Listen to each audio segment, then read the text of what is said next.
Kita langsung mulai ya, Kak? Boleh, boleh. Oke. Baik. Assalamualaikum warahmatullahi wabarakatuh. Alhamdulillahirrahmanirrahim. Syukurillah, syukur kepada Allah Subhanahu wa taala yang telah memberikan kita kesempatan dan kesehatan untuk bisa melanjutkan webinar kita pada hari ini, webinar yang kelima. Tadi jam 10 pagi ini sudah melaksanakan webinar yang keempat, dan alhamdulillah berjalan lancar. Ini adalah webinar yang kelima, dan insya Allah besok terakhir itu ada webinar ke-6. Alhamdulillah hari ini webinar kita itu bertemakan event your passion. Nanti ini akan diisi oleh kakak kita ini, Kak Ewa. Saya bacakan sedikit dulu CV-nya.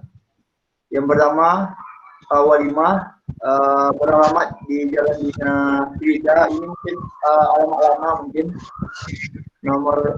Iya, alamat lama itu ya. Email dewa.walimah@gmail.com. Tempat tanggal lahir, ini tanggal lahir 9 Maret 1995. Ini statusnya masih lajang nggak ya?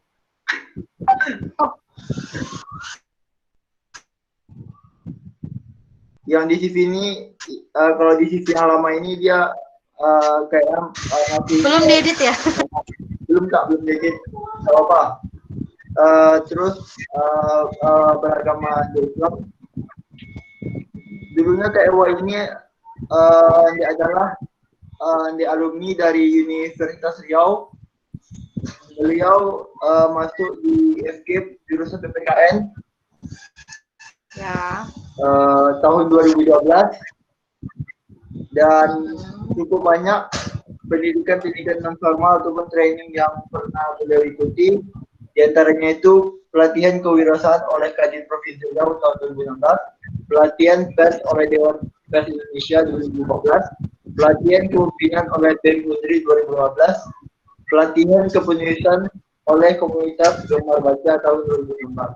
Terus pengalaman organisasi yang pernah Kak Ewa masuki yaitu adalah dari BEM Undri, jabatan Dirjen Kajian Strategis tahun 2016, lalu di Kementerian Sosial Politik, lalu ada di kami Riau itu sebagai staf kebijakan Publik Komsat Kabukai tahun 2015-2016, terus Forum Indonesia Muda, Wakil Koordinator FIM Riau 2016 sampai sekarang, terus Komunitas Awak Muda Riau sebagai co-founder sejak 2016 sampai sekarang, lalu Komunitas Indonesian Pers founder tahun 2016 sampai sekarang. Dan Kak Ewa juga banyak prestasi-prestasi yang pernah diikutinya, diantaranya mungkin kita baca beberapa.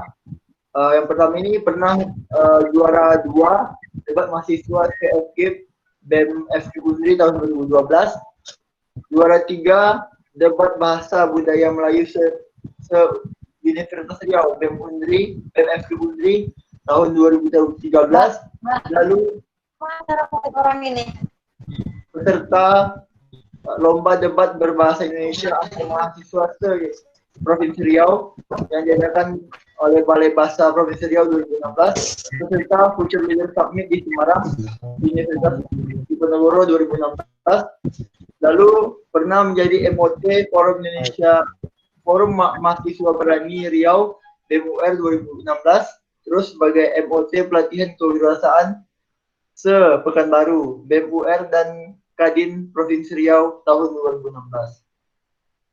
Dan masih banyak lagi pengalaman-pengalaman yang pernah diikuti, yang pernah dialami oleh Kak Ewa selama kuliah dan sesudah pun kuliah. Dan sekarang Kak Ewa ngajar di mana, Kak? Kalau boleh tahu, Kak, di sini soalnya nggak ada.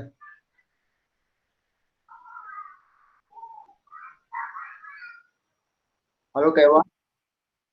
Dan Kak Ewa mengajar di SMA Al Azhar di Pekanbaru sebagai guru Sekarang mengamalkan di SMA Lazar sebagai pembina. Oke Kak. Mungkin itu sedikit pembukaan dari saya. Selamat datang Kak Ewa. Mungkin langsung saja saya serahkan ke Kak Ewa untuk memaparkan materinya tentang defend your passion. Kepada Kak Ewa, kami persilakan. Oke, terima kasih. Saya ada upload materi, udah masuk belum ya? Tadi sudah masuk Kak, coba di-beri Kak. Layarnya kosong. Udah masuk? Tadi Kenapa masuk deh? Kak. Tadi layarnya udah masuk, cuman Tapi filenya kosong. hilang ya, hilang. Tadi udah ada. Oh, gitu ya. Ini lagi apa sih? Oke ya. Iya. Baik, Assalamualaikum warahmatullahi wabarakatuh. Selamat malam semuanya. Apa kabar? Jelas. Alhamdulillah sehat. Sehat ya. Alhamdulillah. Malam ini teman-teman mau meluangkan waktu buat kita ngobrol tentang passion. Sebelum jauh sampai masuk ke materi, mungkin teman-teman udah pernah dengar namanya passion nggak?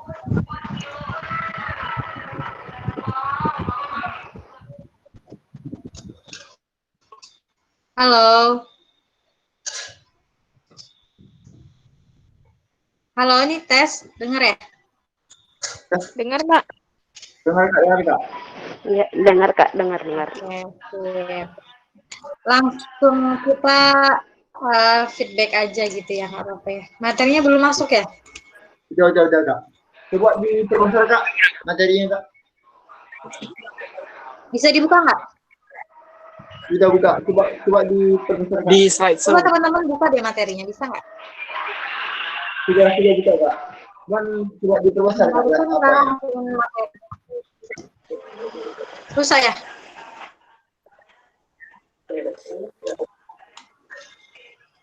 Udah Kak. Udah. Ada dia. Sudah Kak. Oke. Mau ya?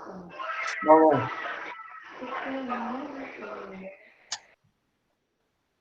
Oke. Berhubung materinya udah bisa, mungkin teman-teman bisa baca dulu sambil sekalian saya juga akan paparkan sedikit tentang passion. Jadi materinya ini adalah sebagaimana teman-teman ketahui define your passion.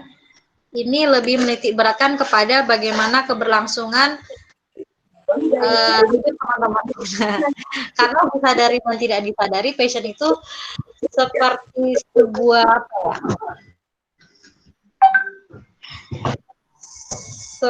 sebuah semangat yang bisa kita raih ketika kita sedang down kayak gitu. Halo, dengar ya? Dengar. Siap Kak, dengar Kak. Ya. Jadi kenapa materinya tentang passion? Karena ini jadi masalah, terutama untuk anak-anak muda sekarang. Masalahnya apa? Misalnya di kuliah, saya itu passionnya nggak di sini, tapi ternyata jurusannya ini, itu gimana dong? Saya apa lanjutin atau saya harus berhenti? Gitu kan? Mungkin teman-teman ada yang ngalami seperti itu. Antara passion dan realitanya berbeda, ya gitu ya. Nah, di sini materi ini saya akan bahas tentang define your passion. Tentukan passionmu. Oke. Yang pertama dibutuhkan dari passion itu adalah fokus. Bagaimana materi yang pertama? Itu ada kata fokus. Kenapa fokus? Fokus itu bisa dibentuk dari gini. Teman-teman sekarang pada masuk organisasi nggak? Iya Kak. Ya, Mbak. Satu, ada berapa organisasi yang teman-teman masuk hari ini? 6 Kak. 2. Iya. Setidaknya teman-teman 5 Kak. satu organisasi yang teman-teman masuk ke dalamnya. Kenapa saya bilang di sini organisasi itu perlu? Jadi sedikit banyaknya pola pikir kita itu dipengaruhi oleh teman-teman di sekeliling kita, dan salah satunya adalah di organisasi. Jadi di materi yang sudah saya jabarkan itu ada beberapa hal yang membentuk passion kita. Pertama, itu adalah keluarga, ya. Misalnya teman-teman keluarganya adalah orang-orang yang tertarik di bidang agama. Nah, karena keluarganya di bidang agama, bisa jadi teman-teman itu passionnya di bidang agama. Misalnya apa? Menjadi apa nih misalnya nih, hafiz gitu ya. Dia memang lebih passionnya ke agama, nggak apa-apa. Karena itu sedikit banyaknya mempengaruhi. Karena kan keluarga ini dia orang yang membersamai kita sejak kecil. Jadi pasti ada sedikit banyaknya yang mempengaruhi diri kita. Itu yang pertama, keluarga. Setelah keluarga, kita mulai masuk ke lingkungan sekolah. Nah, teman-teman kan sekolahnya ada di sekolah umum ataupun sekolah Islam ataupun sekolah internasional seperti itu. Jadi kepribadian teman-teman juga dipengaruhi oleh sekolah. Misalnya gini, teman-teman pernah nggak waktu sekolah ketemu guru yang dia itu menceritakan tentang salah satu profesi yang dengan ceritanya itu teman-teman jadi pengen banget untuk jadi seperti itu gitu.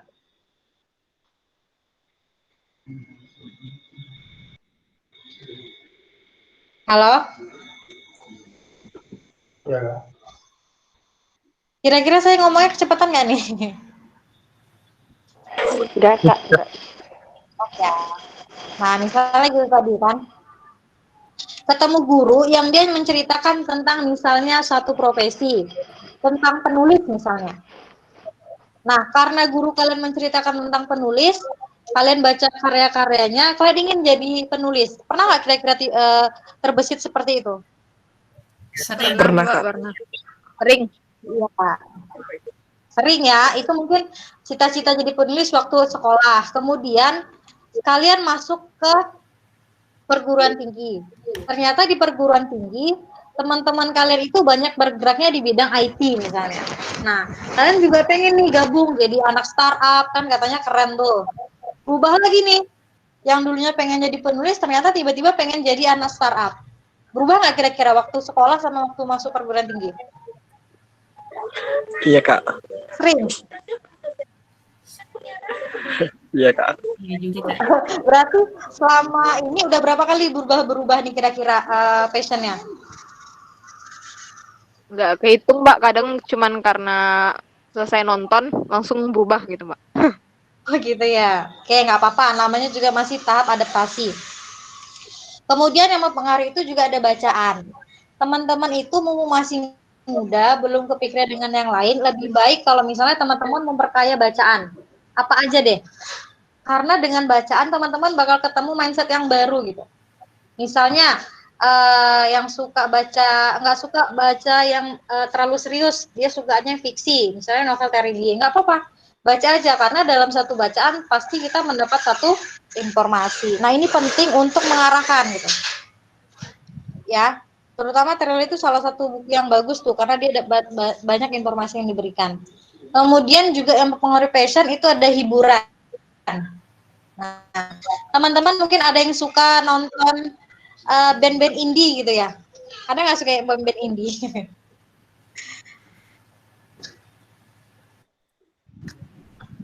Tahu ya yang indie ya? Mereka yang nyiptain karya sendiri tanpa dipublis oleh manajemen yang besar kayak gitu. Nah, jadi hiburan itu juga mempengaruhi teman-teman dalam menentukan passion. Kemudian tadi juga ada organisasi. Ya, tadi saya udah bahas tentang organisasi. Jadi organisasi ini sebenarnya gimana ya? Itu ibaratnya seperti sebuah laboratorium. Nah, ketika kalian masuk laboratorium, sebelum masuk kalian tidak jadi apa-apa gitu. Nah, di laboratorium inilah kalian akan berproses, terus laboratorium ini kalian akan jadi apa gitu. Makanya kenapa ketika kalian muda minimal satu organisasi yang kalian masuk ke dalamnya. Pertama, kalian bisa kenal banyak teman, siapa tahu ketemu jodoh juga, tapi itu kita skip ya. Kedua, teman-teman bisa memperluas networking. Misalnya teman-teman jago desain, ternyata temannya satu lagi dia punya usaha di bidang konveksi. Nah, itu kan bisa join dan segala macamnya. Oh, dia materinya hilang. Halo, dengar ya? Dengar Kak. Kalau kecepatan bilang aja ya, karena suka ngomong langsung kan. Jadi kalau online-nya agak susah juga sih sebenarnya.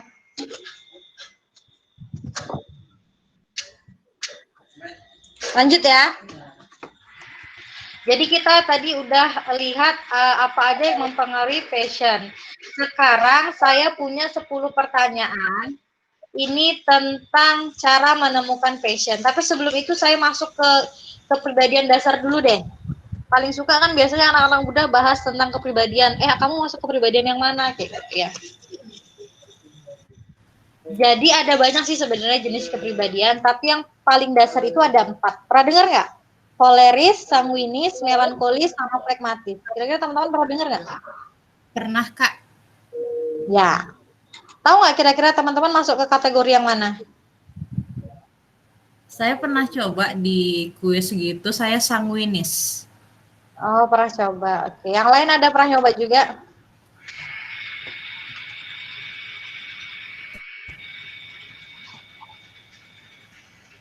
Halo? Masih ada orang?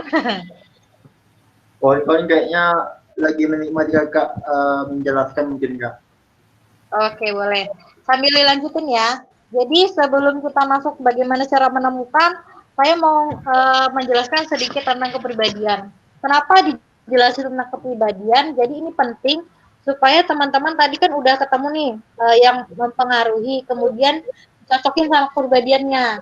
Jadi kira-kira nanti passionnya sesuai nggak sama kepribadiannya? Karena ada orang yang gampang bosan, ada orang yang dia penasaran, ada orang yang dia semangatnya ya apa ya, kayak ibaratnya dikata orang tai ayam, anget-anget dingin kayak masih gitu, maksudnya kadang pengen kadang enggak kayak gitu. Jadi kita bahas aja ya. Oke, ini sebenarnya di materi yang udah aku share itu ada, cuman nggak tahu nih teman-teman bisa buka atau enggak. Kita bahas aja ya. Sanguinis, coba deh dengerin, teman-teman denger ya. Kira-kira disimak apakah teman-teman termasuk ke dalam kategori kepribadian yang sanguinis. Orang-orang sanguinis itu biasanya pertama dia ceria gitu. Dia ceria, kemudian dia gampang bersahabat dengan siapapun. Orangnya kalau ngobrol hangat, jadi nyambung kayak gitu. Kemudian dia juga tipe orang yang responsif ya. Responsif, dia kalau misalnya ada apa-apa respon cepat kayak gitu. Kemudian dia juga ramah. Biasanya orang-orang sanguinis itu ramah, banyak bicara.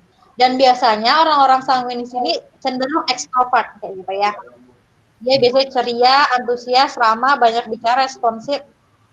Dan biasanya orang-orang ini tipe-tipe ekstrovert, dia lebih suka di depan umum kayak gitu daripada yang menyendiri. Nah, ini tipe-tipe sanguinis. Jadi nanti dari sanguinis saya akan jabarin kira-kira nanti passion yang cocok untuk sanguinis ini apa kayak gitu. Itu positifnya. Kalau negatifnya dari sanguinis ada nggak? Ada. Jadi orang sanguinis ini ada negatifnya. Ya, pertama dia nggak disiplin.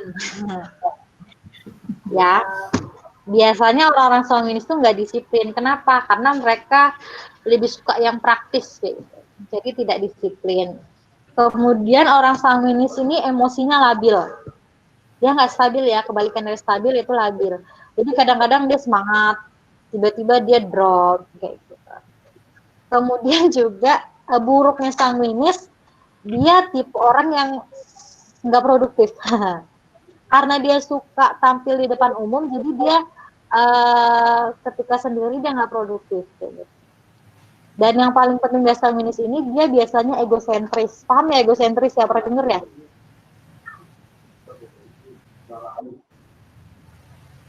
Halo? Halo, Pernah denger egosentris? pernah, Kak.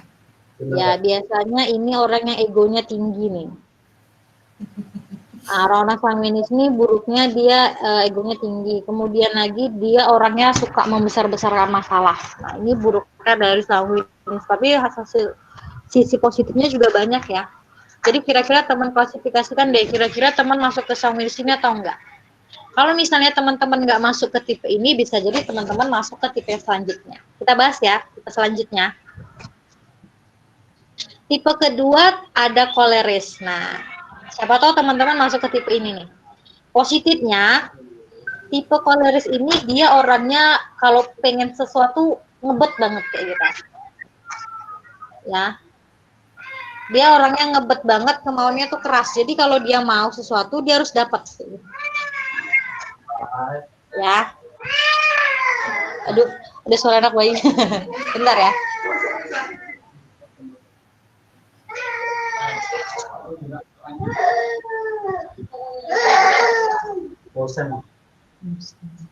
Bentar ya, Nak. Yang kedua, orang-orang koleris ini cenderung individual. Dia suka hal-hal yang sendiri, kayak misalnya nih mau nonton, teman-temannya mau diajakin nonton pada males, jadi dia pergi sendiri. Biasanya dia lebih individual kayak gitu. Kemudian biasanya orang-orang koleris ini punya visi. Visinya itu jelas dan orangnya biasa tertata nih kalau koleris nih. Kemudian dia lebih suka hal-hal yang praktis. Nah, kalau teman-teman masuk ini berarti teman-teman tipe koleris nih. Nah, ini kebalikan dari sanguinis. Kalau tadi sanguinis nggak produktif, kalau koleris itu justru produktif. Dia orangnya produktif dan pantang menyia-nyiakan waktu biasanya. Kemudian dia sifatnya tegas. Kalau koleris ya, orang-orang yang nggak mencela-mencela, dia tegas ketika punya sesuatu, dia putuskan ya itu yang diputuskan. Dan biasanya tipe koleris ini rata-rata leadership, dia punya jiwa kepemimpinan. Biasanya orang-orang jadi pemimpin itu kepribadiannya koleris. Karena rata-rata kebanyakan yang kepribadian koleris itu jadi leader kayak gitu. Nah, kalau misalnya teman-teman berada pada tipe-tipe yang saya sebutin tadi, bisa jadi teman-teman adalah tipe kepribadian yang koleris. Nah, tapi ada buruknya nih orang-orang yang berkepribadian koleris apa aja. Misalnya pertama, dia orangnya kalau sanguinis tadi kan hangat ya. Kalau koleris itu kebalikannya, dia orangnya dingin. Gitu. Jadi kalau dideketin dia cuek. Gitu. Kalau misalnya ketemu orang baru, dia nggak langsung bisa akrab. Beda sama sanguinis. Kalau sanguinis kan ketemu sama orang baru dia bisa akrab. Tapi kalau koleris dia lebih dingin, lebih menutup kayak gitu. Kemudian karena dia punya visi, biasanya orang-orang koleris itu jadi cepat puas. Kayak gitu. Dan buruknya orang-orang koleris ini kalau cepat puas, dan biasanya nih ya, kalau orang-orang koleris itu kan biasanya sering berhasil. Nah, kalau udah berhasil, dia cepat puas. Dan buruknya ketika dia gagal, dia itu bisa benar-benar down kayak gitu. Dan kalau down itu orang-orang koleris ini biasanya parah sih ketika dia down. Ini buruk ya. Kemudian buruknya juga tipe ini dia ceroboh, dominannya ceroboh. Jadi kalau teman-teman misalnya masuk sering ceroboh, bisa jadi teman-teman punya di tipe koleris. Tapi juga harus diperhatiin ya, tadi ada sisi positifnya. Kemudian dia cenderung sarkas. Jadi maksudnya sarkas ini apa ya? Dia itu lebih kayak barbar gitu. Suka apa ya? Nggak bisa lemah lembut, langsung aja kayak gitu, sarkas. Dan biasanya koleris ini buruknya itu dia pemarah. Jadi kalau misalnya teman-teman gampang marah, bisa jadi teman-teman masuk ke tipe koleris. Nah, nanti setelah ini saya akan bahas kira-kira orang yang sanguinis cocoknya di apa, koleris jadi apa, melankolis jadi apa, dan flegmatis jadi apa gitu. Setelah koleris, kita masuk ke melankolis ya. Jadi teman-teman bisa cek kira-kira teman-teman masuk ke tipe yang mana. Nah, kalau melankolis ini positifnya dia perfeksionis. Perfeksionis ini dia nggak bisa ada satupun kesalahan walaupun kecil kayak gitu ya. Misalnya nih, kalau mau lihat orang perfeksionis itu gampang. Misalnya lihat aja dari tas dia, bisa dilihat bagaimana dia cara nyusun buku di dalam tas, atau lihat bagaimana dia ngikat tali sepatu gitu. Atau bisa jadi lihat bagaimana dia nyusun elemen-elemen di dalam kamarnya. Misalnya perintilan-perintilan itu. Biasanya kalau perfeksionis dia tertata rapi.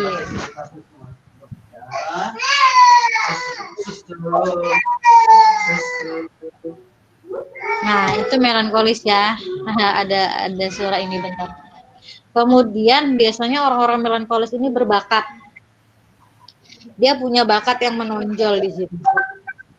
Kemudian dia analitis, dia lebih kepada apa ya? Karena dia perfeksionis, segala sesuatunya perlu dianalisis sama dia. Misalnya ada orang nawarin kerjasama, dia lebih analitisnya lebih kuat sih daripada tipe-tipe yang lain. Dan bagusnya juga melankolis ini tipe orang yang tekun. Udah tekun dia disiplin lagi. Udah tekun dia disiplin. Jadi orang-orang melankolis ini dia cenderung disiplin. Cenderung disiplin. Dia nggak biasa sih orang perfeksionis itu biasanya nggak mau ada yang kurang satu pun dari dirinya kayak gitu. Makanya biasanya mereka paling tidak mentolerir pada orang-orang yang tidak disiplin. Bagusnya lagi melankolis ini ternyata tipe orang yang rela berkorban. Nah, jadi kalau misalnya teman-teman termasuk pribadi yang rela berkorban, bisa jadi teman-teman tipe melankolis ini. Tadi kan sisi positifnya ya. Sekarang kita bahas sisi negatifnya dari orang-orang melankolis. Yang pertama, melankolis ini pemurung kayak gitu. Jadi dia kalau ada masalah, biasanya dia akan murung, dia akan mengunci diri gitu sih. Dan biasanya melankolis ini tipe-tipe introvert sih. Dia kurang terlalu suka dengan berbaur dengan banyak orang, dia lebih suka yang apa ya, yang dia kerjanya individu yang di belakang layar kayak gitu. Kemudian dia juga berpusat pada diri sendiri, jadi artinya dia mengandalkan diri sendiri gitu, dia nggak butuh orang lain, makanya masuk ke dalam pribadi yang introvert. Nah, buruknya lagi melankolis ini dia kurang bermasyarakat, jadi jiwa sosialnya itu agak kurang. Kalaupun misalnya dia berada di tengah keramaian, dia nggak akan tahan lama-lama. Biasanya dia lebih suka sendiri gitu, ngerjain sesuatu sendiri. Kemudian lagi dia perasa ya, jadi orang-orang melankolis ini perasa ya, jadi kalau ngomong sedikit aja dia bisa apa ya, bisa dibawa ke hati gitu, karena dia perasa. Kemudian dia teoritis, jadi dia segala sesuatu berdasarkan teorinya bukan faktanya. Ini sisi buruk dari melankolis. Terakhir kita masuk ke tipe plekmatis nih. Nah, ini bagus-bagusnya dulu ya. Positifnya, dia orang yang tenang, kalem. Jadi dia orangnya slow aja kayak gitu. Kalau misalnya denger lagu apa, slow tahan, ini tipe-tipe pragmatisnya. Tenang, kalem. Dia diplomatis. Itu dia bisa apa ya? Bisa mengkondisikan segala sesuatu. Gitu. Terus orangnya juga cuek, nggak peduli. Orang-orang pragmatis ini bodo amat sifatnya, karena dia orangnya slow ya, jadi bodo amat, orang mau bilangin gue apa bodo amat gitu. Ini sisi bagusnya. Dan juga orang-orang pragmatis itu biasanya humoris ya. Humoris dan orangnya bisa diandalkan ya. Jadi ini tipe-tipe pragmatis. Buruknya apa? Buruknya sisi pragmatis ini orangnya pertama egois. Nah, dia cenderung egois. Kemudian orangnya nggak punya motivasi, artinya dia kalau udah down ya udah biarin aja. Kemudian dia juga tipe pragmatis ini suka nunda-nunda kerjaan. Nah, kalau misalnya kalian suka nunda-nunda kerjaan, bisa jadi kalian termasuk ke kategori ini pragmatis. Terus dia orangnya suka cari aman sendiri. Jadi kalau ada masalah bodo amat sama yang lain, yang penting gue aman gitu. Terus orangnya juga cepat khawatir dan penakut sih biasanya orang-orang pragmatis. Jadi tadi saya udah jabarkan tentang 4 kepribadian. Kira-kira teman-teman udah bisa menebak nggak? Kira-kira teman-teman masuk ke tipe kepribadian yang mana?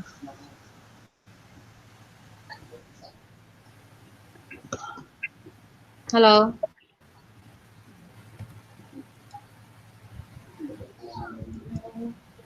Halo? Iya, Kak. Oh, ini cuma Nilam ya yang speakernya aktif. Yang lain nggak ada suaranya nih. Boleh diaktifin ini earphone-nya. Kawan-kawan diaktifin. Yuk teman-teman diaktifin speakernya. Jadi kita bisa ngobrol. Ini masih speakernya pada dibisukan semua nih. Ya, Fadli. Halo. Ya. Bener kan ya? Bener tuh. Diaktifin dong speakernya. Ini semuanya pada di silent. Oke, kita ngobrol bareng ya. Ya, oke, sudah mulai diaktifin. Yang lain diaktifin dong speakernya. Nah, jadi kan teman-teman tadi udah ini ya, udah dengerin apa namanya tipe-tipe kepribadiannya. Jadi dari yang tadi saya sampaikan, mudah-mudahan teman-teman udah bisa menganalisa kira-kira teman-teman masuk ke tipe kepribadian yang mana. Kira-kira udah analisa belum? Kegambar belum dirinya masuk ke yang mana? Tetap sanguinis, Kak. Udah kegambar ya? Nah, bagus deh kalau misalnya teman-teman udah kegambar. Jadi bagusnya itu kenapa? Teman-teman tahu diri teman-teman itu apa gitu. Kepribadiannya apa? Nanti takutnya ketika teman-teman nggak tahu kepribadiannya, malah susah untuk menentukan passion. Karena nggak tahu aku tipe yang mana kayak gitu. Makanya kenapa di awal saya menggambarkan tentang kepribadian gitu. Nah, jadi teman-teman udah kegambar ya, masuk ke tipe yang mana. Kemudian dari tipe-tipe yang tadi akan ada sanguinis, koleris, melankolis, dan pragmatis. Nah, dari situ teman-teman bisa klasifikasi tuh, kira-kira passion teman-teman di bidang apa. Nah, ini baru kita masuk ya, masuk ke ini dia. Cara menemukan passion. Nah, tadi kan pertama udah dibahas yang mempengaruhi passion apa aja, kemudian tipe kepribadian apa aja, dan sekarang kita akan membedah bagaimana cara menemukan passion teman-teman. Jadi ini pentingnya adalah supaya teman-teman nanti ke depan nggak salah langkah. Pernah nonton film ini nggak? Apa namanya? Negeri Lima Menara?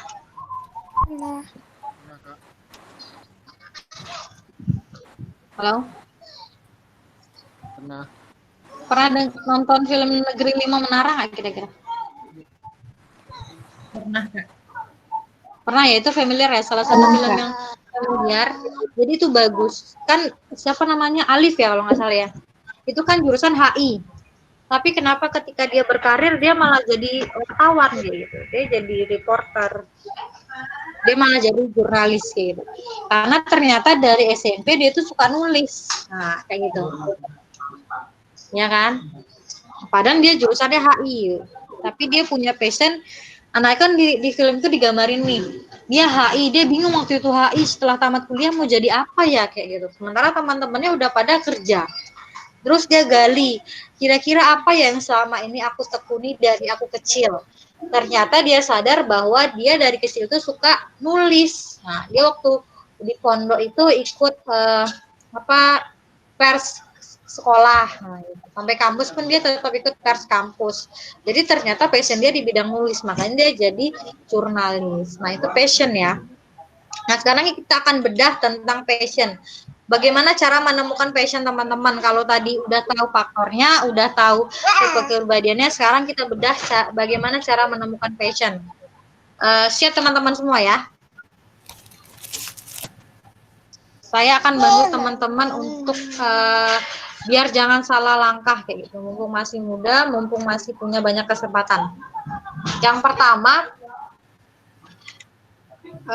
adalah apa hal yang membuat kamu tertarik dan berlatih keras. Nah, gitu. Coba deh teman-teman sambil dengerin podcast, ini nggak podcast ya, sambil dengerin webinar kita, coba diingat-ingat kira-kira apa hal yang membuat kamu tertarik dan berlatih keras. Kira-kira yang buat kamu itu jadi pengen ulang-ulang lagi gitu. Misalnya kamu suka MC nih gitu kan. Bisa jadi itu passion kamu, memang kamu suka ngomong di depan umum. Dan hal-hal yang buat kamu ketika belajar itu jadi semangat, jadi antusias. Bisa jadi itu passion kamu. Dan biasanya passion ini dilakukan berulang-ulang sih.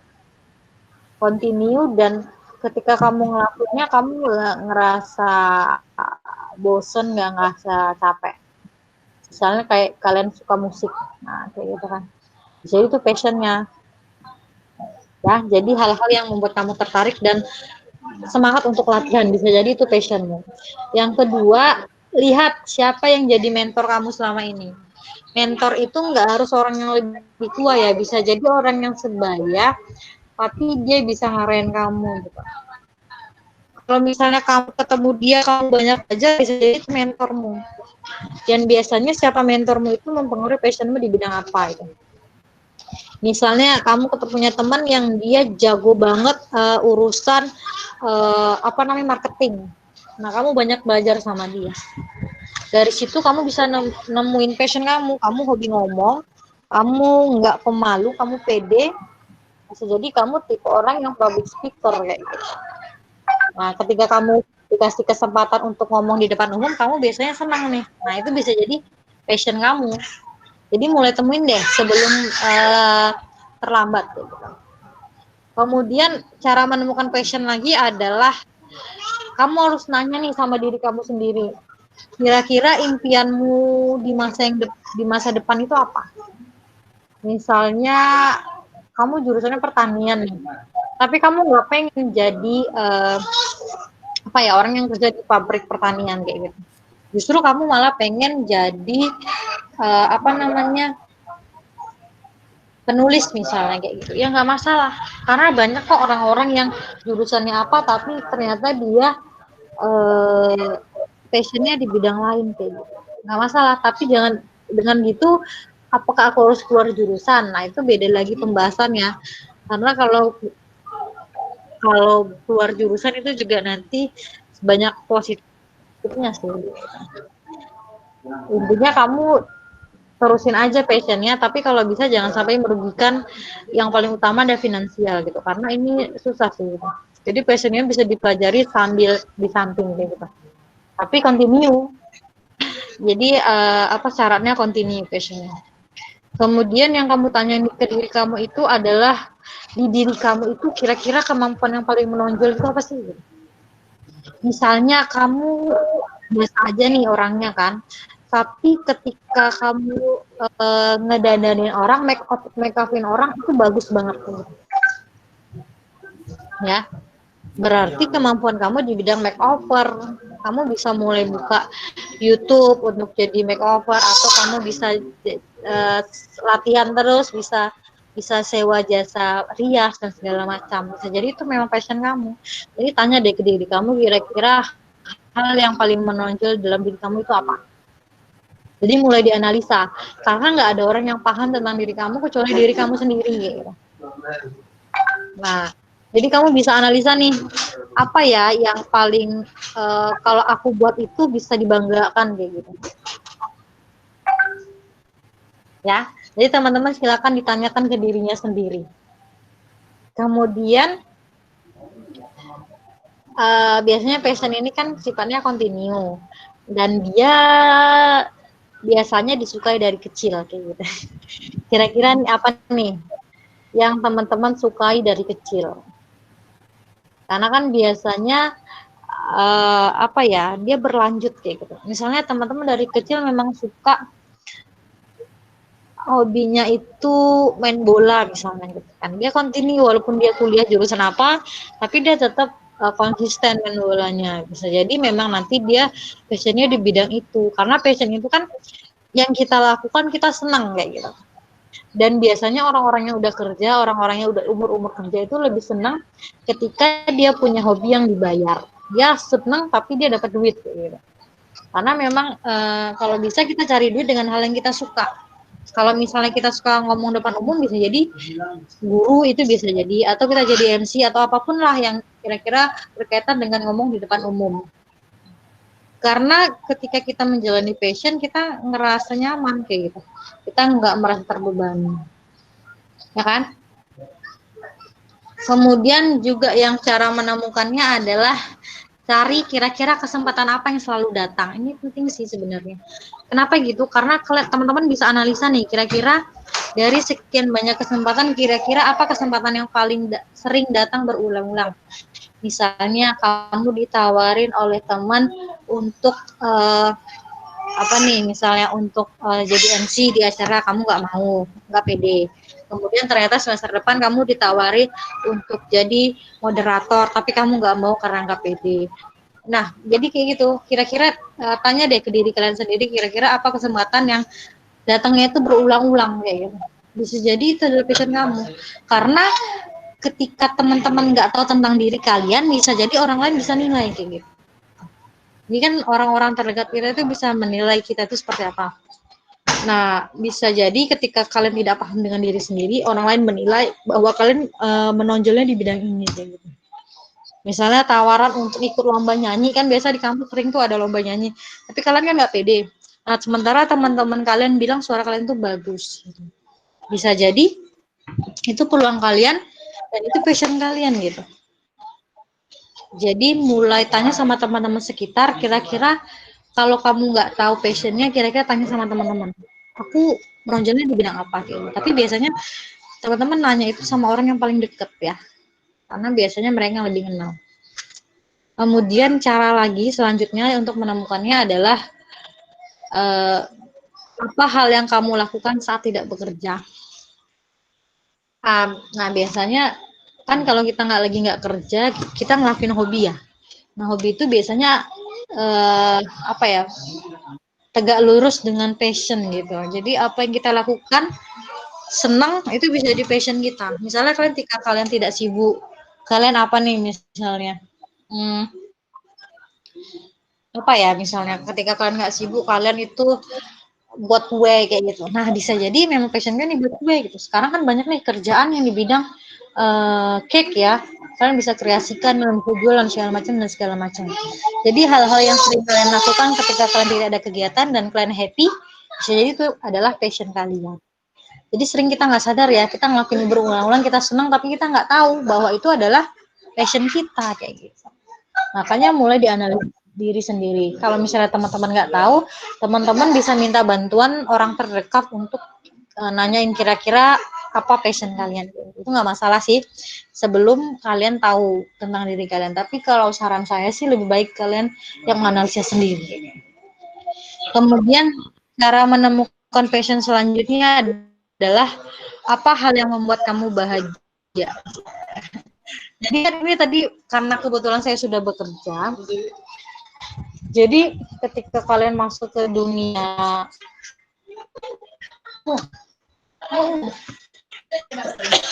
makasih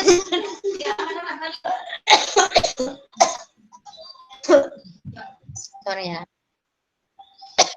batuk nih bentar ya, hati-hati ya, maaf ya belum mau diabain, bentar ya boleh ntar sini ya. Apa hal yang membuat kamu bahagia? Jadi ketika kamu ngelakuin, kamu ngerasa senang kaitan sama yang tadi.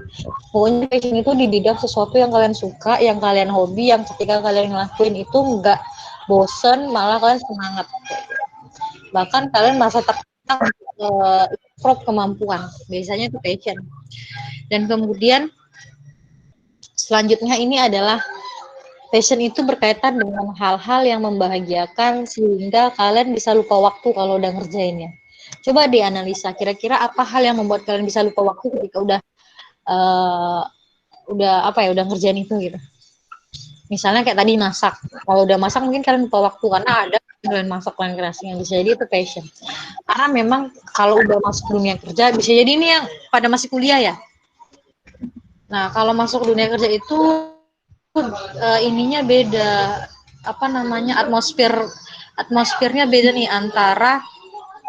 antara dunia kampus dan dunia kerja. Kalau di dunia kerja itu, kalau di dunia kampus kita bosen, kita bisa apa ya, bisa jalan-jalan sama teman, hangout, udah selesai kayak gitu. Kalau di dunia kerja beda. Kalau misalnya teman-teman bosen, pilihannya cuma dua, teman-teman lanjutin kerja atau teman-teman resign kerja gitu. Jadi membayangin nggak sih kalau misalnya kalian kerja ternyata itu kerjaan bukan passion kalian, pasti yang paling utama di pikiran kalian adalah resign aja gitu. Sementara kita tahu cari kerja itu susah kayak gitu kan. Makanya kenapa harus kalau bisa teman-teman kerja di bidang yang memang teman-teman sukai gitu.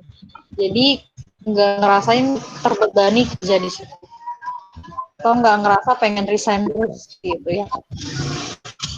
Nah, kalau udah di dunia kerja itu juga apa ya, persaingannya tuh ketat.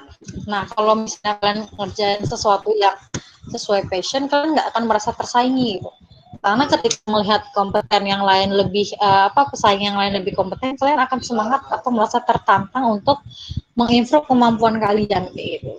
Jadi itu seperti tantangan sih kalau memang kalian kerja di bidang yang kalian passion, yang memang kalian suka kayak gitu. Makanya kenapa diusahakan kerja itu jangan cuma tuntutannya uang, tapi kalau bisa sih yang kalian suka, yang memang itu adalah jalan kalian, kalau bisa kalian dapat uang gitu. Ya, karena memang gimana ya, ketika sudah masuk ke dunia kerja itu jauh sih berbeda dengan kampus. Makanya sebelum masuk ke dunia kerja, saya ngasih ini nih supaya kalian nggak salah langkah nantinya. Jangan sampai baru kerja 3 bulan, 4 bulan udah nggak suka resign. Nanti kerja baru kemudian resign lagi, akhirnya jadi ikut loncat. Nah itu malah justru nggak baik untuk di CV kalian kayak gitu. Karena orang pasti akan menilai kalian bukan orang yang kompeten. Tapi orang yang kalau suka nggak suka gitu. Misalnya kalau suka lanjut, kalau suka enggak. Nah jadi itu sih materi yang bisa saya gambarin tentang define your passion, supaya kalian nggak kejebak sama ritme dan supaya kalian bisa nggak salah langkah. Jadi jangan sampai salah langkah deh sebelum umur kalian 30 tahun. Kenapa saya ngasih batasan umur 30? Karena sebelum umur 30 itu adalah masa pencarian. Tapi kalau bisa sebelum umur 30 kan udah menemukan. Jadi 30 ke atas kalian tinggal ngasah aja lagi. Ya, oke, materinya kayaknya itu aja deh. Mungkin ada teman-teman yang pengen bertanya. Ini moderator sudah menyediakan waktu untuk bertanya. Iya. Silakan. Sebelumnya terima kasih kepada Kak Ewa yang sudah memaparkan tadi beberapa poin-poin penting terkait define your passion.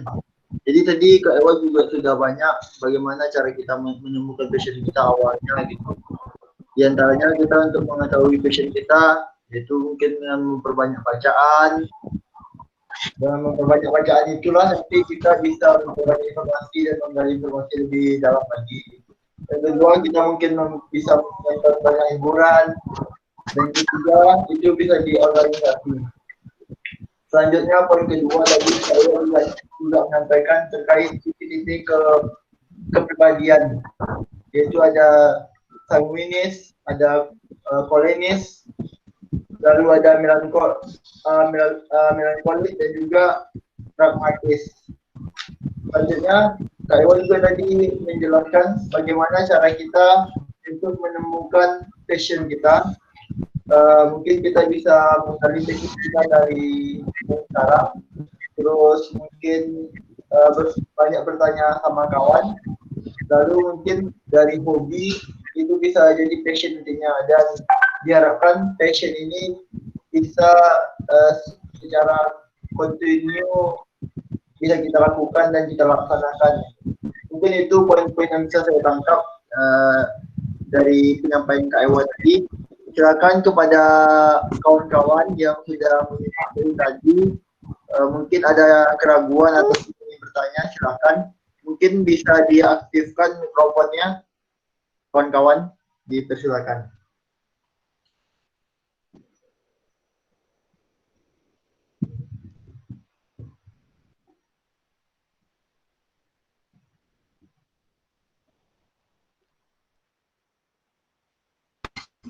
Halo, iya Pak, ada. Yo, kawan-kawan, yo. Ya, yang lagi galau boleh sambil tulis, nggak apa-apa.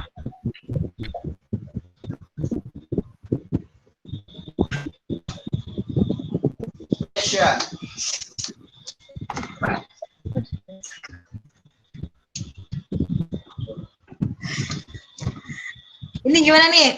Cukup? Cukup, alhamdulillah. Atau kira-kira masih menganalisa diri? Atau ada yang kurang jelas? Nggak apa-apa, kita sharing aja deh. Ya kawan-kawan kita di sini saling sharing, mana tahu ada yang perlu ditanyakan, misalkan mungkin ada dari Korip, Nano, Agis, Razojana, Rido, mungkin ada dari Diki mungkin masih ragu passionnya mungkin, silakan mungkin bertanya Diki bisa, terus ada Emir Fadli. Atau tadi jelasinnya terlalu cepat ya? Kalau menurut Adi tadi yang kakak sampaikan itu gimana ya? Sangat jelas dan sudah pas kok kak, nggak ada terlalu cepat gitu. Dan ritmenya itu udah pas. Belum.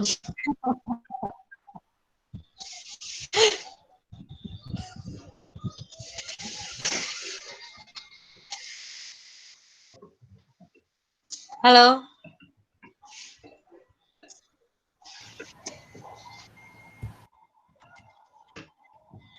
Ada suaranya. Apakah sudah habis Ya, paketnya? Halo. Kawan-kawan mungkin lagi malam minggu mungkin enggak.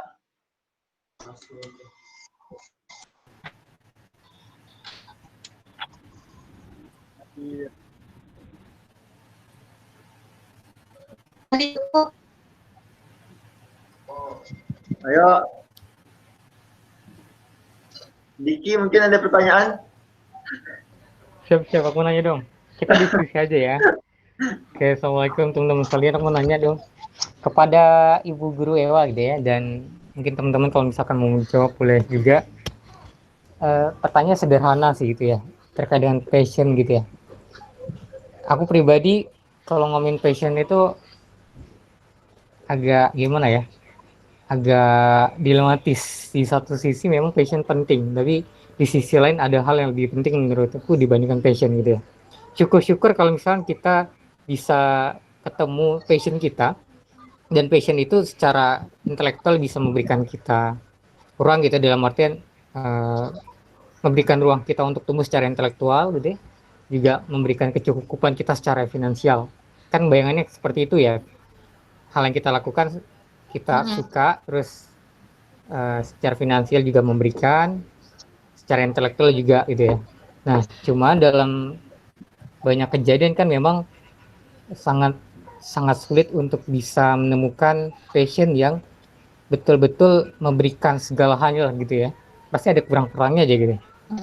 Entah dari sisi finansial gitu ya. Pertama nih, aku yang jurusan ilmu politik pemerintahan, katakanlah passionnya terkait dengan bidang politik. Kalau kita di politik gitu ya, kalau misalkan betul-betul passion di bidang politik dan memegang idealisme, mentok-mentok biasanya jadi peneliti, jadi pengamat. Nah, mungkin secara akademik gitu ya, itu bagus, secara intelektual juga membuat kita tumbuh. Tapi secara finansial dibandingkan teman-teman yang lain itu sangat kurang gitu ya. Secukup-cukupnya aja lah gitu ya, kalau untuk jadi peneliti atau dosen dan sebagainya.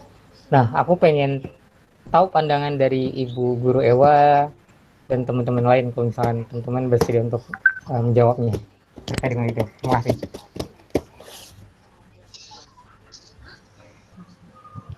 Oke, boleh langsung dijawab nih. Boleh, silakan. Jadi dalam hidup kita punya beberapa fase sih sebenarnya. Aku sama suami sempat bahas ini di awal-awal. Jadi kita dulu ketika belum menikah sama-sama orang yang suka passion, kemudian kita tipe orang yang berdasarkan segala sesuatunya yang ketika kita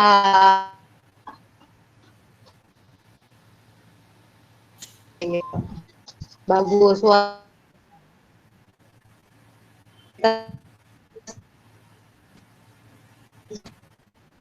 ini berkaitan dengan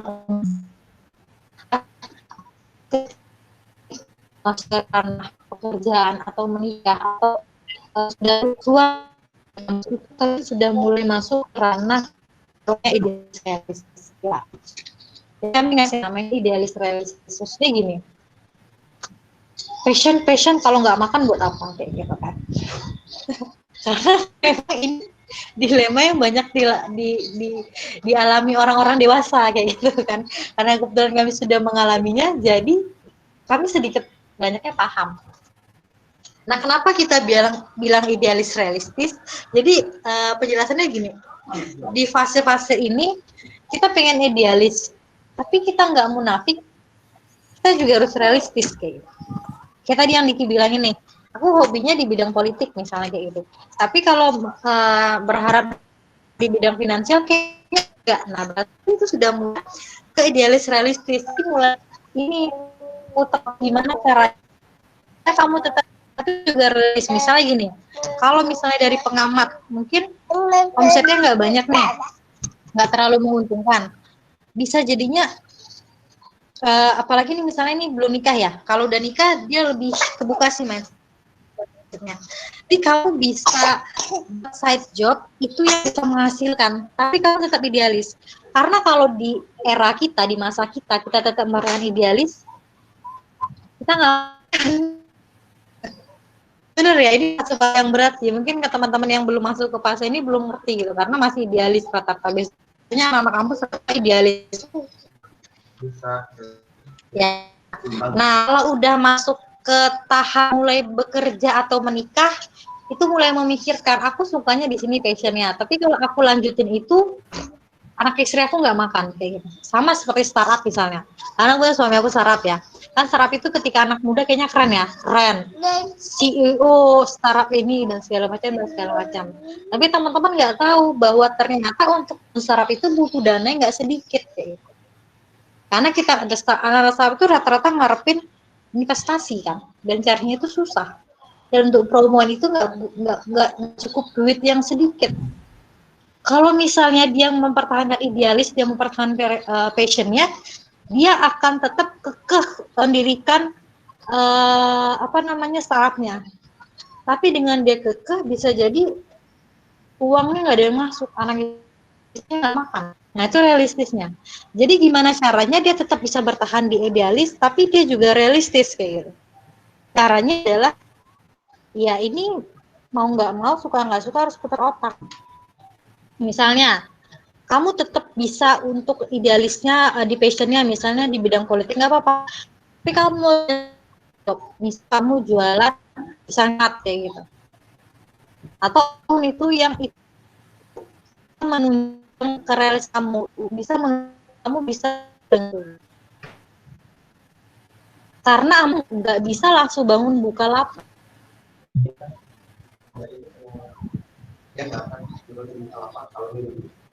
Kalau dia, nah bener ya. Jadi dia sama Zaki yang Bukalapak, dia nggak akan lanjutin Bukalapak kalau dia itu sudah menikah, karena ketika sudah menikah dia punya tanggung jawab lain kayak gitu. Kita nggak bisa berpegang teguh pada keidealisan kita, passion kita, kalau misalnya perut kita kelaparan, kayak gitu. Kalau misalnya kan nih passion aku di bidang ini, aku harus tetap di sini, tapi ternyata kenyataannya anak istri kalian di rumah belum makan, atau kalian belum bayar listrik kayak gitu. Nah ini suka duka sebenarnya kehidupan pasca kampus sih. Jadi aku sengaja ngomongin ini supaya kira-kira teman-teman punya gambaran. Nah gimana caranya supaya teman-teman bisa tetap sesuai passion tapi realistis. Makanya aku tadi sampaikan ke fase idealis realistis. Jadi teman-teman nggak apa-apa bertahan pada passion, tapi teman-teman punya side job. Entah teman-teman jadi penulis, masukkan ke koran-koran, ke media, atau teman-teman punya YouTube, atau teman-teman jual apa kayak gitu. Jadi idealis teman-teman tetap misalnya di 60%-nya, 40%-nya yang side job-nya, nggak apa-apa. Tujuannya apa? Supaya teman-teman bisa imbang. Karena kalau misalnya kampus, kalian bisa mempertahankan idealisme. Kenapa? Karena pertama, kalian masih disupport secara finansial. Kedua, pikiran utama kalian bukan finansial lagi, kayak gitu. Karena kalian itu, pertama kalian masih disupport finansial, yang kedua, fokus kalian itu adalah belajar, bukan finansial. Tapi kalau orang-orang yang sudah pasca kampus, apalagi orang yang sudah menikah, fokusnya itu bukan lagi dibilang passion atau enggak passion, itu fokusnya gimana cara anak istrinya bisa makan, bisa bayar rumah, bisa bayar listrik kayak gitu. Makanya harus orang-orang yang ketika dunia pasca kampus itu harus putar otak. Gimana bisa antara passion dan kehidupan itu berjalan. Makanya aku sama suami itu dulu orang yang suka segala sesuatunya tuh diupload sesuai passion dan segala macam, pengen keren-kerenan. Tapi setelah menikah, kami jadi ibaratnya kalau Mas Arli bilang itu mengendap aja. Jadi ibaratnya nggak apa-apa deh growth-nya sedikit-sedikit, nggak apa-apa growth-nya, tapi dia continue kayak gitu. Karena udah masuk ke fase idealis realistis. Jadi teman-teman yang misalnya tadi nih passionnya ini, tapi ternyata secara finansial nggak mendukung. Nah teman-teman harus putar otak, gimana caranya supaya passion tetap berlanjut, tapi finansial nggak mencekik gitu. Karena memang ya rata-rata nih, coba teman-teman perhatikan ya, aktivis-aktivis yang dulu ketika di kampus kayaknya keren, ketika dia berorasi semua menggelegar dan segala macam. Tapi teman-teman bisa lihat ketika saya kampus, apa yang mereka lakukan? Ada yang bisa jadi penjilat, ada yang bisa jadi segala macamnya lah kalau kita bilang ya. Kenapa? Karena mereka udah masuk ke fase realistis, yang dimana mereka mempertahankan apakah mereka akan tetap idealis, tapi nggak makan, atau mereka realistis, tapi mempertahankan idealisme. Kayak gitu. Nah, kita pengennya jadi orang yang di tengah-tengah. Kita tetap mempertahankan idealis, kita nggak jadi penjilat dan segala macam, tapi kita juga realistis. Kita mikirin masalah finansial kayak gitu. Nah, caranya adalah gimana kita bisa menemukan side job.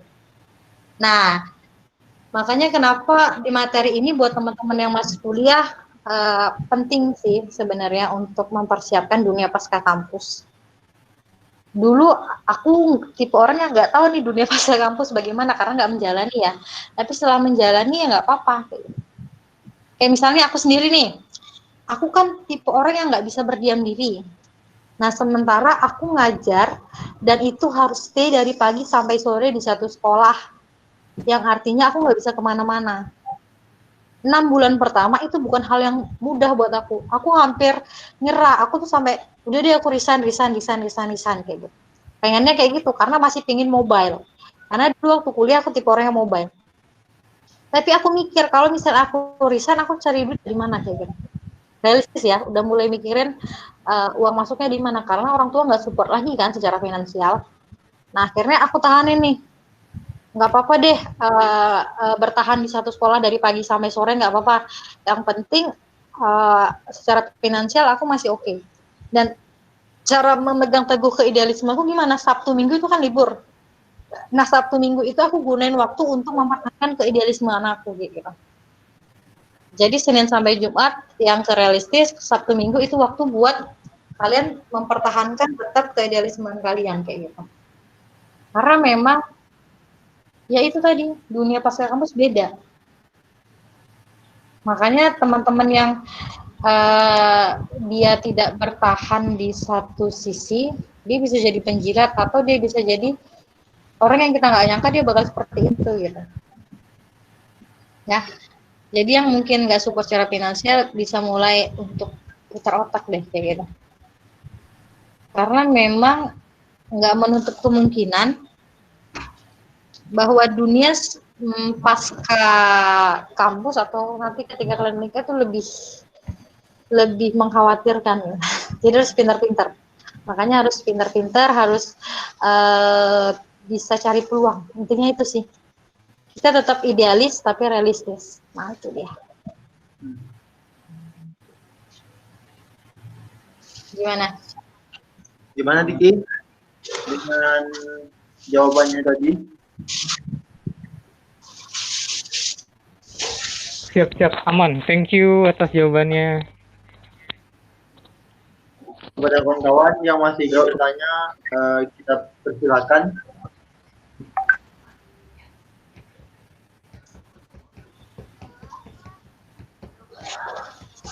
Gimana nih, ada yang mau tanya lagi atau enggak? Atau kita cukupkan?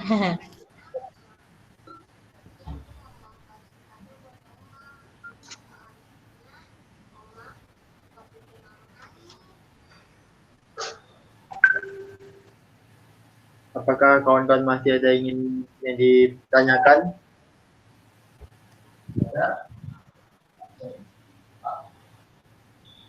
Kak, Ya. Oke. saya masih penasaran dengan usia 30 kita harus menemukan passion, sedangkan di buku-buku psikologi kita baca ada life quarter crisis di usia 25 itu. Menurut kakak life quarter crisis itu nyata atau itu hanya hanya kebingungan kita di usia-usia yang habis ini aku mau ngapain? Biasanya kan 25 tuh udah selesai kuliah, terus ini mau kerja atau mau lanjut atau mau nikah atau mau apa gitu kan, atau mau berusaha atau seperti apa gitu. Menurut kakak bagaimana kak? Oke, tentang KLC ya, aku pernah bahas itu sih beberapa kali di Instagram aku. Jadi sebenarnya KLC itu, tapi aku nggak tahu ya patokan KLC itu apakah memang harus 25 atau enggak. Karena aku ngalamin sebelum aku umur 25. Ya. Ya. Jadi nggak ada patokan sih harus 25 pas kayak gitu. Bisa jadi di umur 22 kalian udah ngalamin KLC. Kenapa? Karena ini sebenarnya adalah persimpangan jalan di mana kalian bingung nentuin jalan, kalian mau lanjut kemana kayak gitu. Biasanya kenapa di umur 25 dibuat? Karena rata-rata anak-anak kuliah itu selesai di umur 25. Nah, makanya dibuat KLC itu rata-rata 25. Dia bingung apakah menikah, lanjut kerja, atau S2 kayak gitu. Biasanya dia dihadapkan pada persimpangan-persimpangan pertanyaan seperti itu. Nah, ini KLC biasanya itu apa ya kalau kita bilang ya, tahap kehidupan sih, nggak apa-apa. Sama seperti misalnya kalian dulu tamat SMA, bingung mau lanjut kuliah kemana, jurusannya apa, universitasnya mana kayak gitu. Nah, tapi setelah KLC ini dihadapkan kalian lebih dewasa. Dan pilihannya adalah pilihan yang kontinu, yang itu beresiko pada hidup kalian selanjutnya. Kalau misalnya kalian salah ambil, bisa jadi kalian akan menyesal. Berkaitan dengan KLC, ini fase kehidupan sih, sama seperti tadi saya sampaikan. Jadi ada beberapa fase dalam kehidupan. Ya, saya sama suami itu ada rencana membuat buku gitu. Jadi kita ada bahas tentang Beaver 30 nih gitu, tapi belum rilis sih. Nah, salah satunya adalah fase KLC. Kenapa fase KLC itu masuk ke dalam kehidupan kita, apakah itu nyata atau enggak? Bisa dibilang itu adalah fase kehidupan. Artinya kita harus melewati itu, mau nggak mau kita bakal ngelewatin itu. Sama dengan fase alay. Ya, jadi teman-teman dulu sebelum dewasa seperti sekarang pasti pernah alay. Ya, kalau misalnya teman-teman ingat dulu pasti malu kan? Iya kak. Ya, kalau lihat status Facebook yang dulu itu pasti malu. Tapi kok bisa kejadian? Karena itu fase. Sebelum kalian menuju ke tangga selanjutnya, kalian harus melewati fase yang ini dulu. Gitu. Sama dengan KLC, sebelum kalian sampai ke tahap selanjutnya, kalian akan berada di fase KLC dulu. Nah, disinilah kalian akan dihadapkan dengan beberapa pilihan. Misalnya, kerja itu juga apakah masih tetap di satu kota, atau kalian harus merantau ke kota yang lain, kayak gitu. Nah, ini sebenarnya adalah kebimbangan atas keputusan yang kalian sendiri nggak tahu harus ngambil apa, kayak gitu. Ya. Dan rata-rata ini dihadapkan pada orang-orang yang baru selesai kuliah. Tapi biasanya kalau orang yang punya perencanaan yang matang sebelum kuliah, dia nggak akan galau sih. Biasanya dia lebih matang, kayak gitu. Misalnya saya sendiri nih, saya contohin ya. Saya dulu tamat kuliah itu umur 22 kalau nggak salah. 21 atau 22 ya, sekitar segitulah. Pengen S2, tapi saya mikir kalau S2, setelah S2 saya mau ngapain? Kalau saya mau lanjut dosen, kemungkinannya kecil. Kenapa gitu? Karena saya belum punya pengalaman dan segala macam. Akhirnya, saya putusin saya kerja dulu minimal 2 tahun. Tujuannya apa? Tujuan saya supaya saya sudah punya pengalaman, saya sudah agak matang, dan ketika saya S2 saya bisa melanjutkan karir di bidang lain, misalnya dosen dan segala macam kayak gitu ya. Tapi ternyata nggak kesampaian karena sebelum 2 tahun kerja saya udah nikah duluan ya. Tapi harapan untuk S2 masih ada, tapi nggak tahu kapan. Nah, ketika udah menentukan itu, kalian akan dihadapkan pada fase yang lain kayak gitu. Cuman memang untuk menentukannya susah. Ya, menentukannya susah kenapa? Karena banyak pilihan nih. Misalnya kalian orang yang baru keluar dari kampus dihadapkan pilihan nikah. Karena banyak orang-orang yang beranggapan nikah aja enak, nikah. Akhirnya kan ingin nikah.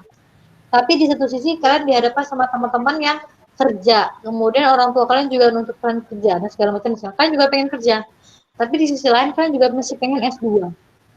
Gimana cara ngadepinnya? Itu kembali ke diri kalian sendiri lagi, makanya harus ditetapin. Kira-kira dianalisis dia lebih baik. Analisisnya kalau misalnya aku nikah, kira-kira calonnya gimana? Kemudian kira-kira kehidupanku setelah menikah bagaimana? Apakah seperti ini segini? Apakah mimpi aku untuk lanjut S2 dan segala macam bisa terrealisasi atau tidak kayak gitu. Jadi dianalisis. Kira-kira mana kemungkinan yang paling tepat untuk kalian ambil. Jadi jangan langsung ambil teman-teman nikah, aku pengen nikah nggak kayak gitu. Analisisnya panjang. Itu juga diperlukan studi sekolah ya. Dan paling penting di sini adalah saran orang tua sih. Saran orang tua itu salah satu hal yang terpenting untuk menentukan kira-kira di KLC kalian mau ambil pilihan yang mana kayak gitu. Nah kemudian KLC ini kan fase tadi saya bilang ya. Jangan berharap KLC itu adalah akhir dari fase gitu. Karena kalian itu cuma ibaratnya naik satu tingkat, kemudian setelah naik satu tingkat, kalian akan naik ke tangga lain lagi. Jadi kalian mutusnya di KLC nih, kira-kira saya mau kemana nih? Mau kerja, mau nikah, mau S2 atau bagaimana? Saya misalnya pengen kerja deh, oke kerja. Kalian harus punya target. Kerja berapa tahun untuk lanjutin misalnya mau nikah atau S2. Misalnya saya pengen nikah, oke. Berarti setelah kerja berapa tahun kalian kerja? Misalnya 3 tahun kerja, kalian nikah. Tapi ternyata jodohnya belum datang kak, gimana? Berarti kalian harus punya plan B. Plan B-nya apa? Misalnya jadi S2 dulu gitu. Jadi ketika S2, kalian ketemu jodoh. Misalnya S2 nih, target S2 berapa tahun? 2 tahun misalnya. Udah habis tuh di kampus kan, pengen nikah, tapi ternyata belum bisa ketemu jodohnya.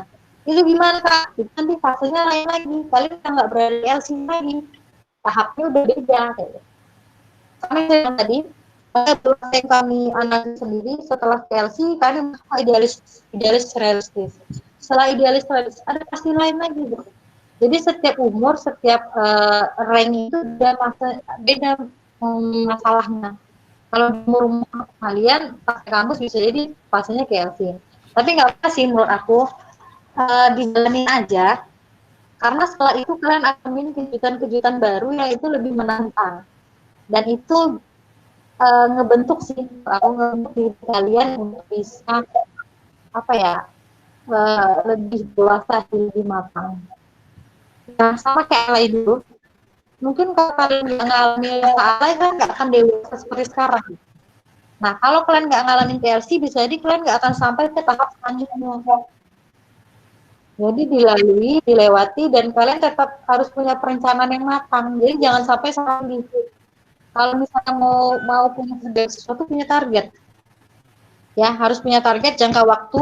Kemudian kira-kira kalau misalnya nggak kesampaian, kan harus siapin plan B-nya. Gitu. Ya, jadi buat teman-teman yang saat ini berada di fase KLC, nggak usah khawatir, fase ini akan berlalu. Kalian nikmati aja. Dan ini nih di fase-fase ini saran aku kalian banyak-banyak open minded ya. Kalian banyak-banyak cerita sama orang yang kira-kira itu bisa ngasih kalian masukan kayak gitu. Jadi jangan berdiam diri. Biasanya orang-orang lagi KLC itu kebanyakan tertutup, sedang bingung, dia lebih banyak sendiri gitu. Nah di fase ini aku lebih banyakin untuk ketemu sama orang-orang baru atau ketemu sama teman-teman yang kira-kira bisa terbuka, supaya ketika kalian menentukan pilihan kalian nggak salah pilih. Itu sih menurut aku. Gimana? Makasih Kak.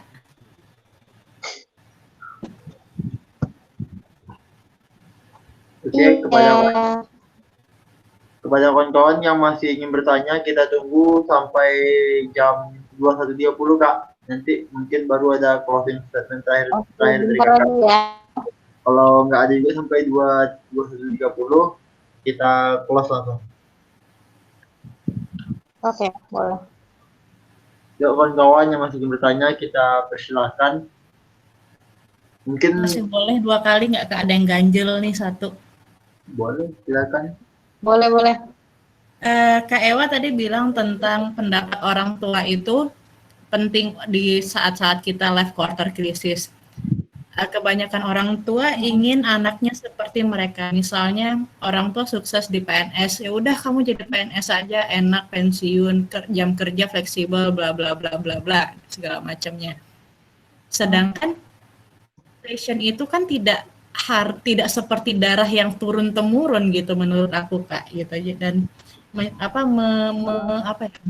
meyakinkan diri dan meyakinkan orang tua bahwa aku tuh nggak pengen di situ, aku punya jalan lain gitu loh. Yang menurut orang tua nggak ada masa depannya di sana, mau jadi apa psikolog, kamu mau jadi guru TK bla bla bla bla. Saya sendiri pernah digituin gitu loh Kak.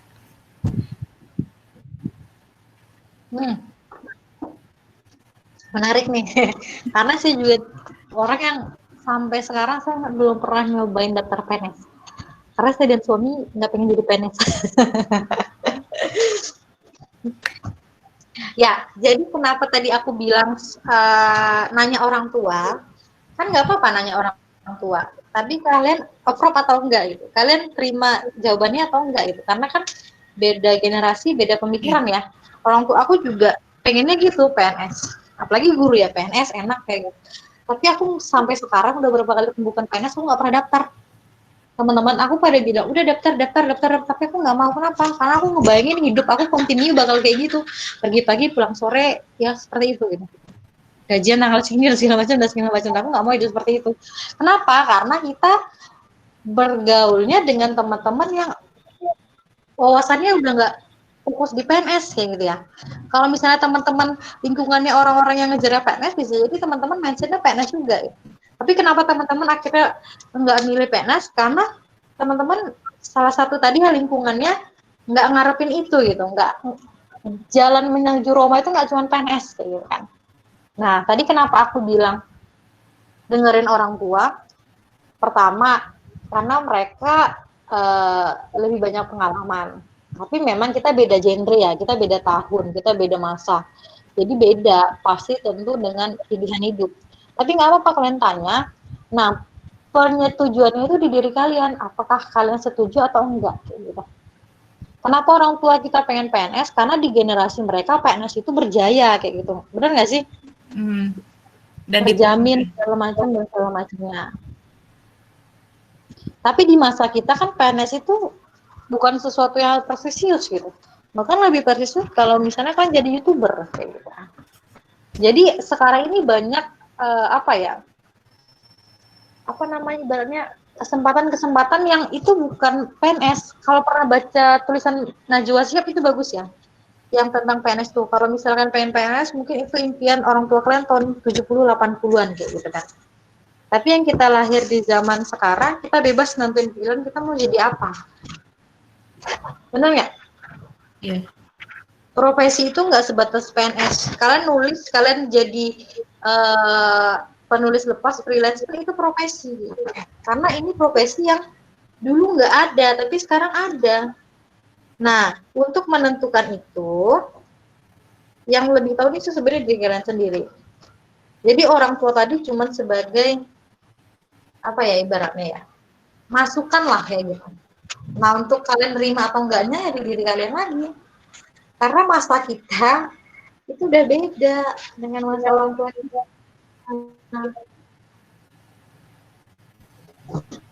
Nah, ngomong ke orang tua supaya kita nggak ngalami gagal yang sama. Itu aja sih. Pertama, alasan supaya kalian lebih menghargai orang tua. Tapi kan nggak harus kalian approve langsung kayak gitu. Kalian punya pilihan kok. Dan di satu sisi kalian bisa jelasin ke orang tua kenapa kalian nggak mau jadi PNS. Gitu. Kayak aku sama suami itu bilang ke orang tua kenapa kami nggak mau jadi PNS. Dijelasin dan itu yang masuk akal. Ketika kalian jelasin, kalian juga harus buktiin. Aku nggak mau jadi PNS, aku mau yang ini, tapi yang ini itu juga bisa hasil kayak gitu. Ya, jadi orang tua itu kan perlu pembuktian. Ya, jadi pembuktian kita sih sebenarnya. Dan bener sih, jadi PNS juga nggak buruk, tapi kan tentang pilihan. Mau jadi PNS atau enggak? Yang mau PNS ya silakan, yang nggak mau juga nggak apa-apa.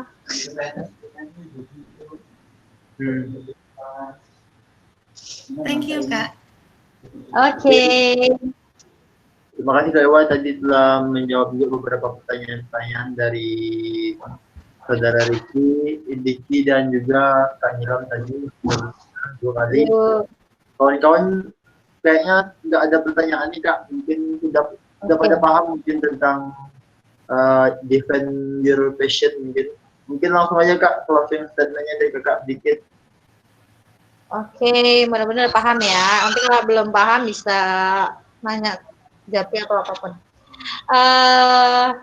Closing statementnya, jangan sampai nyesal karena kalian ngambil pilihan yang salah. Karena kesempatan kedua nggak datang di segala situasi dan kondisi. Jadi teman-teman harus pikirkan matang-matang, jangan ikut-ikutan, dan kalian harus apa ya bahasa Indonesianya, perhitungan dengan matang lah. Jadi jangan ikut musim, jangan ikut mode. Kalian harus perhitungan dengan matang, dan nggak semua kesempatan dan nggak setiap kejadian itu punya kesempatan kedua gitu. Jadi jangan sampai menyesal, itu aja sih. Wah, terima kasih Kak Ewa tadi udah nyampein closing statementnya yang sangat detail dan juga memang cukup jelas tadi closing statementnya. Terima kasih kepada Kak Ewa yang sudah meluangkan waktunya pada malam ini untuk menyampaikan materinya tentang defend your passion, dan terima kasih juga kepada kawan-kawan yang sudah hadir di webinar yang kelima kali ini. Jangan sampai untuk hadir besok di webinar kita yang ke-6, itu di webinar yang terakhir. Itu akan ada webinar yang ke-6 malam besok dengan pengurus kalau tidak salah saya itu dengan pengurus tim. Sekali lagi saya mengucapkan mohon maaf bila terdapat banyak kesalahan. Kita tutup dengan wabillahi taufiq wal hidayah. Wassalamualaikum warahmatullahi wabarakatuh. Wassalamualaikum warahmatullahi wabarakatuh.